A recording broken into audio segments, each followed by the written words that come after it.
আজকে আপনাদের financial growth এবং প্রসপারিটির জন্য কয়েকটা বাস্তু এবং অ্যাস্ট্রোলজিক্যাল রেমেডিসের কথা জানাবো। এবং এই রেমেডিগুলো আপনারা এই যে শুভ ধনতেরস এবং দীপাবলির শুভ সময়, এই সময়টা আপনারা করতে পারেন। কি করতে হবে? প্রথমে হচ্ছে ব্রাসের কোনো কলস নেই, অর্থাৎ পিতলের কোনো ঘটি নেই।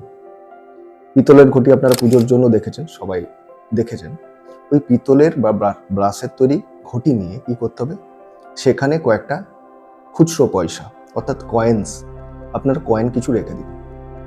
পারলে সেখানে একটা সিলভারের কয়েনও রেখে দেবেন এবং কিছুটা একটু চাল সেখানে ভরে রেখে কি করবেন, বাড়ির যে নর্থ ইস্ট ডিরেকশন অর্থাৎ ঈশান কোণ, সেখানে এটা রেখে দিন। এটা হচ্ছে 1 নম্বর কাজ। আর কি করতে হবে?